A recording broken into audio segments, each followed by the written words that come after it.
Hi there, it's time to prune lavender. At the beginning of March or at the end of February when the frost is over. Lavenders need to be pruned back. I have a lot of different kinds of plants, including lavenders, which are my favorites. You probably already know this about me. I really love them. They're good for so many things, this lovely looking plant, and it's very important to prune them at the right time, because if you mess up the pruning, for example by cutting them back in autumn, or during winter frost, the plant could die or freeze.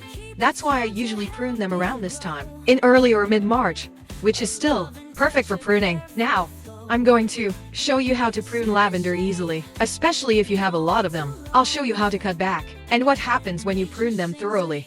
The plant will stay beautiful, keep flowering all summer long, and look amazing. Of course, it has its first bloom. Then you trim it a little bit, but only cutting back the flower stalks. Then it will bloom again, and this is why it's important to prune them now, because if we mess this up and don't prune thoroughly, the plant may become woody, fall apart, and look really ugly. I've seen many gardens with very ugly lavender bushes where the middle is empty and the plant is falling apart. Lavenders that are 10 or 15 years old become woody if they're not pruned, and the branches start to break off, which leads to the eventual loss of the lavender bush. So now I'll show you how low I prune them. I leave branches about 5 to 10 centimeters long, and it's important to see below that these lavenders will soon produce new shoots. You don't have to be afraid.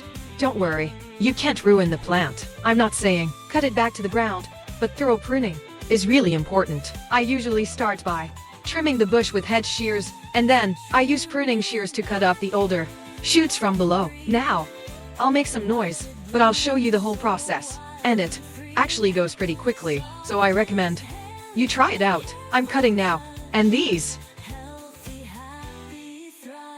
branches I'm throwing aside, cutting a bit more of them. Of course, what I'm throwing aside goes back into the bed as mulch. We don't throw anything away. You can see how deep I've pruned this bush is about 10 years old. This is done, and now I'll show you that because I like plants to look neat.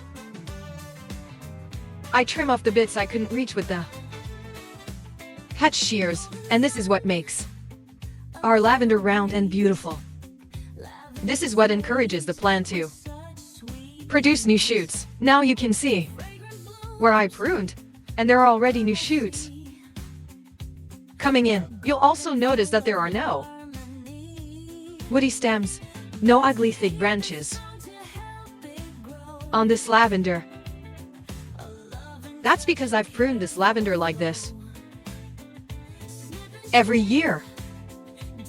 That's why the whole plant remains fresh, and you don't have to worry about the middle of the lavender collapsing. It's also very important to make sure that you don't cut back so far into the old wood that there are no shoots left, because it won't regenerate from completely woody parts. Always leave a little bit of green on it, just like here, where I've left these few shoots.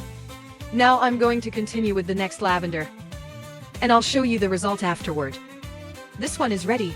Now I'll start on this lavender. I'll cut back the same way I did before. Look how big it is. This is a 5-year-old bush.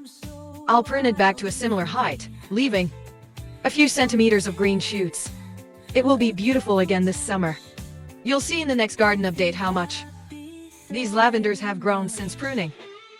Now I'll show you how the cuttings look. I've already gathered them into a basket. These cuttings will be great for drying. Even though it's autumn, they still smell wonderful. You can use them for decorations, or tie them into small bunches.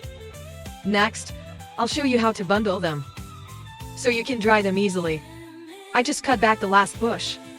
So, now I have 3 beautiful lavender bundles ready to dry in the shed. And that's all the work for today. I hope you found this video useful. Thank you for watching, and don't forget to subscribe to my YouTube channel for more garden tips and tutorials. See you next time. Bye!